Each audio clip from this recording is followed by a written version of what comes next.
tema, até que eu quero começar aqui a nossa conversa agora com a Carla Argenta, que está chegando aqui para conversar com a gente. A Carla Argenta, economista-chefe da CM Capital. Carla, obrigada pela sua presença, seja sempre muito bem-vinda à BMC News.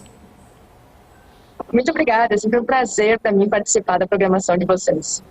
Obrigada. Carla, até queria começar com você repercutindo essas falas agora há pouco do Haddad neste evento, no CEO Conference do BTG que ele participou. Ele anunciou aí, na verdade, que vai antecipar para março o anúncio da nova regra fiscal. O prazo estava para abril aí, falou até que o mercado está muito ansioso, que isso atrapalha muito, a ansiedade tem atrapalhado bastante, mas que já estaria pronto para divulgar no mês que vem.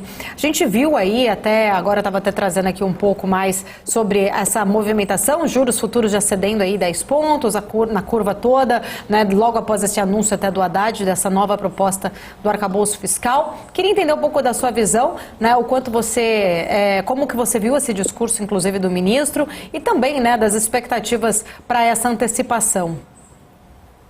Olha, acho que esse anseio do governo de divulgar as diretrizes dessa nova âncora fiscal é correto, Nós tínhamos ali uma data limite que era até meados do ano, depois eles mencionaram que apresentariam essa nova âncora fiscal em abril e agora ela foi antecipada para março. Isso é ótimo, porque na verdade a gente não tem mais uma política fiscal, O teto de gastos, que era a política fiscal predominante, a gente já sabe que não vai mais vigorar.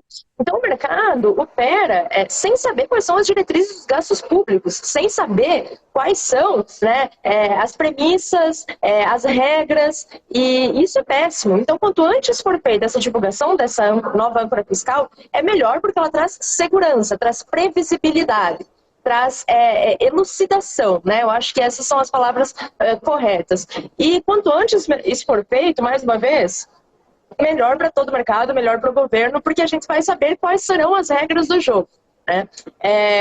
A gente não consegue entrar nesses méritos, essas regras do jogo podem ser boas ou podem ser ruins, nós não sabemos ainda quais serão essas regras, mas a sinalização de antecipação que tem acontecido com uma frequência bastante alta é ótimo para o mercado, é ótimo para o Estado, é ótimo para o governo. Então, acho que todo mundo ganha com essa antecipação dessa divulgação. Inclusive, só para frisar aqui, o Haddad afirmou que foram estudadas regras fiscais de diversos países, documentos de órgãos internacionais para elaborar essa nova âncora fiscal. Diz que nenhum país utiliza dispositivos parecidos aí com o teto de gastos, que foi adotado inclusive no governo de Michel Temer para regular os investimentos, como ele chamou aí, federais, e equilibrar as contas públicas. Nenhum país do mundo adota um teto de gastos, e não é que não adota porque são menos rígidos, não adota porque em determinados países você não consegue atingir. Só para trazer aqui as aspas dele. Eu quero voltar com o Marco Saravalli também aqui na minha tela, junto com a Carla, que eu sei que o Marco também tem perguntas aqui para a Carla Argenta. Fica à vontade, Marco. Boa tarde, Carla, tudo bom? Boa tarde, Marco, tudo bem?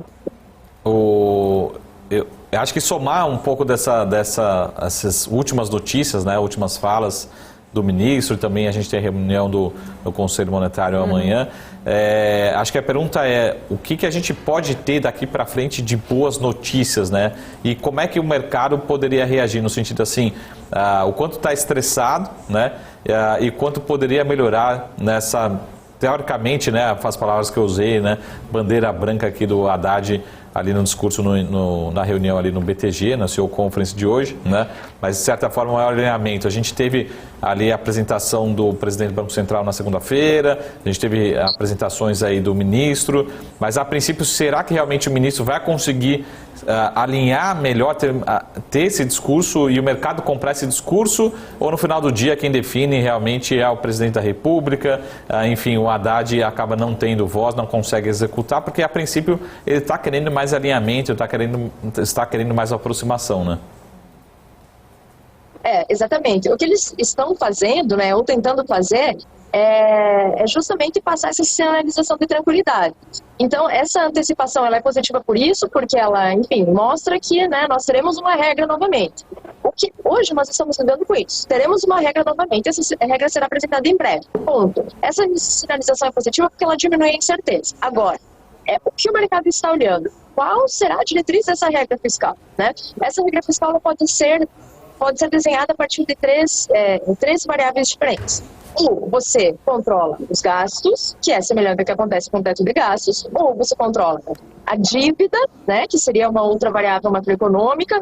Isso já foi feito em outros momentos, quando a gente teve superávit primário, quando a regra predominante era superávit primário, ou você utiliza a receita, né, para ter essa regra fiscal. Então são essas três frentes que o governo pode atacar e usar como diretriz essa regra fiscal.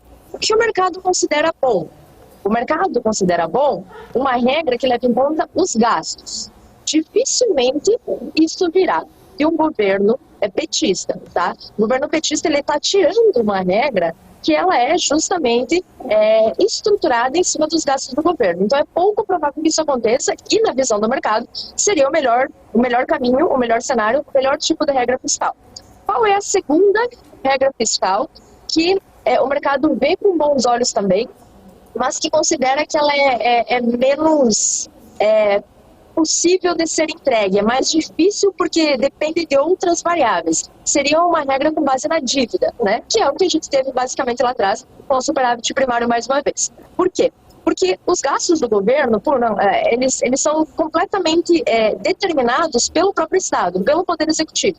A dívida não, a dívida depende da evolução dos indicadores internacionais, depende do crescimento econômico, depende de coisas que estão fora do controle do governo. Tá? Então as coisas começam a ficar mais difíceis. E qual seria a terceira frente que o mercado acha que é a pior, pensa que é a pior?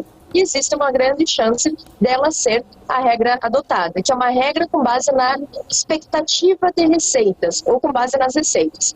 As receitas, elas são igualmente influenciadas por movimentos que estão fora do controle do Estado, né? Quando você faz uma regra que ela é pautada pela expectativa, isso permite que os seus gastos sejam maiores de acordo com a sua expectativa futura de receita, tá?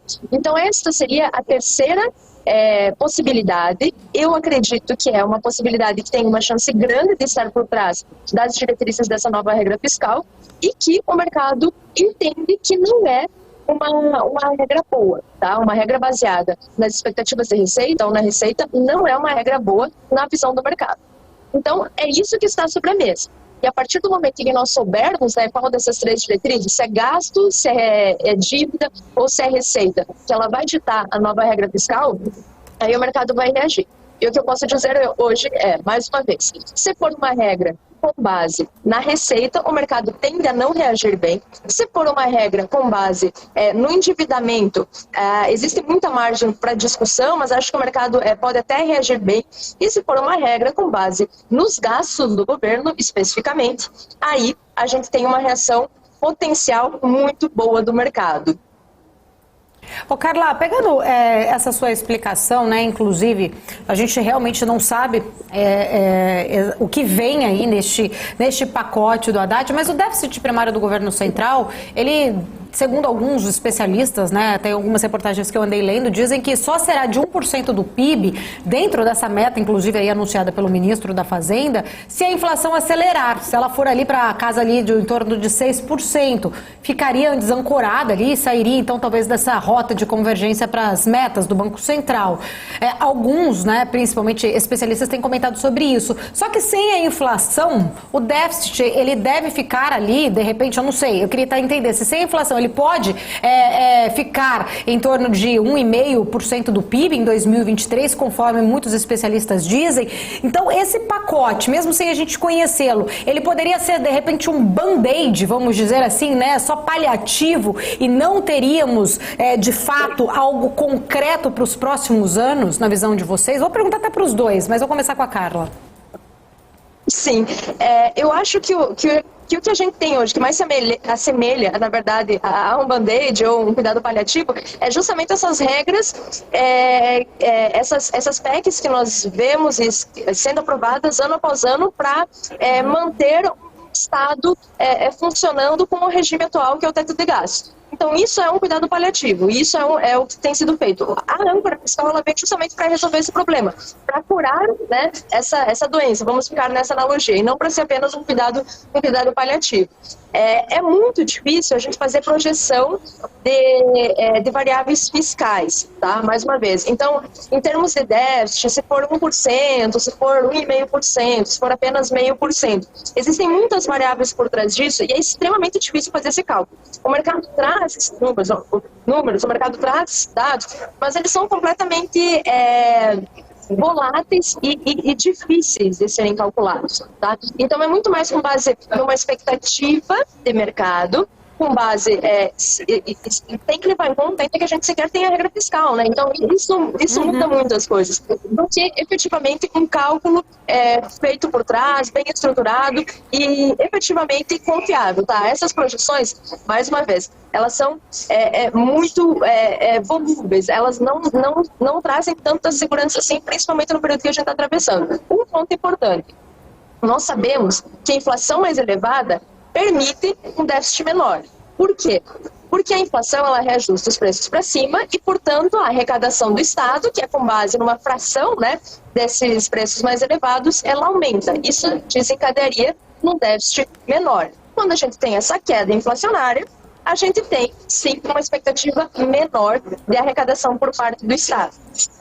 Mas a gente precisa levar em consideração que, mesmo com essa desaceleração inflacionária que nós vimos nos últimos meses, principalmente depois da aprovação do PLP 18, lá em meados do ano passado, a arrecadação do Estado e as contas públicas, de modo geral, continuaram melhorando. Então, isso também não é uma variável muito exata. Dizer que inflação mais baixa implica em uma arrecadação menor e, por consequência, em uma piora de algumas variáveis fiscais é verdadeiro. Mas isso não é sempre verdadeiro. Então, a gente precisa ter muito cuidado na hora de trazer esses dados, de mencionar esses números, porque existem muitas variáveis por trás. Existe crescimento da atividade, existe a formulação dos impostos, né? Existe crescimento internacional, que tem um impacto gigantesco sobre essas arrecadações e a evolução das variáveis fiscais também. Então, essa perspectiva, de fato, ela é verdadeira, mas ela não é tão exata assim.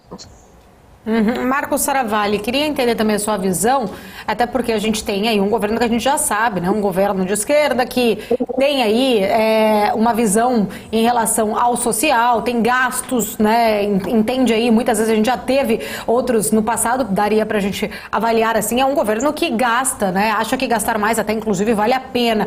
Esse pacote, né, como a gente estava falando aqui com a Carla, esse band-aid, vamos dizer assim, eu queria entender na sua visão, ele resolveria, de repente, diante, né, como a própria Carla falou, é difícil colocar os números em relação ao PIB aqui da dívida, mas você acha que ele resolveria permanente, ele pode resolver permanente, sendo que a gente sabe que é um governo que tem medidas de gastos maiores até do que em relação a outros governos. Como que você avalia essa pauta, esse tema?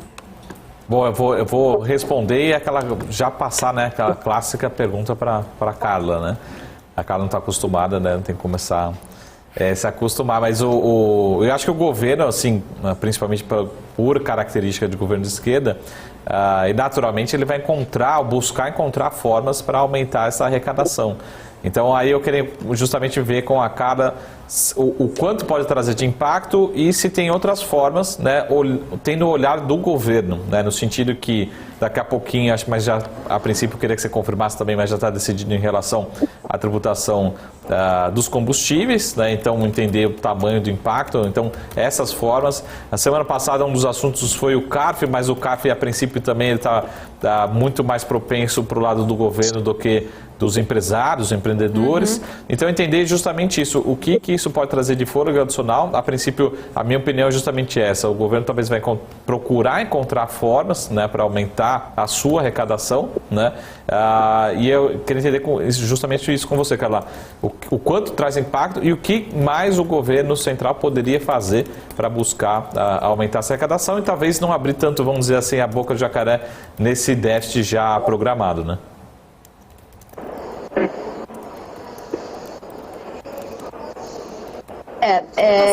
Agora eu sim. acho que... Pronto. Desculpa, Carla, pode concluir. Imagina, eu acho que assim, mais uma vez, essa âncora fiscal existe uma ânsia muito grande, uma vontade do governo de resolver esse problema, né? Então, mas a gente ainda não sabe quais são as diretrizes dela, mais uma vez, para saber se esse problema vai ser resolvido, né? Esse é o ponto.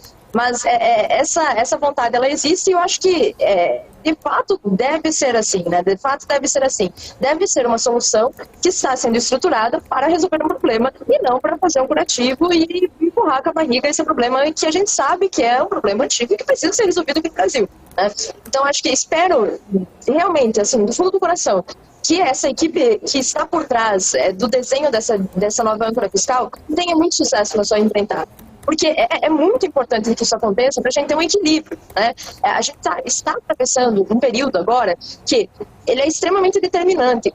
A forma como isso vai ser desenhado e o sucesso dessa política, eles ditarão a vida econômica das próximas gerações, né? Ditarão o nível de atividade do país, ditarão literalmente a capacidade de consumo, a capacidade, as condições de vida das próximas gerações, da nossa geração também, né? Então é importante que essa âncora seja bem desenhada, que mesmo que ela seja, que essa sinalização e que essa entrega seja feita antes do esperado, não exista, né, uma ânsia que gere, né, um desenho mal feito. Então, eu espero que as pessoas que estão por trás dela são economistas maravilhosos, são alguns dos melhores economistas que nós temos, né? A dupla André Lara Rezende mais Pércio Arida foram simplesmente os caras que estabilizaram a situação monetária do país, estabilizaram a inflação do país.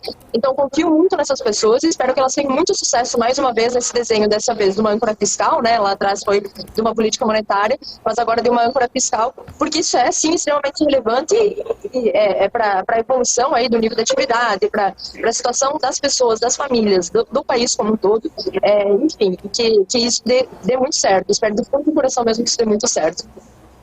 Tá certo, Carla Gentá, muito obrigada pelo seu tempo, por estar aqui com a gente. Até uma próxima oportunidade. Muito obrigada, pessoal. Até mais. Tchau, tchau.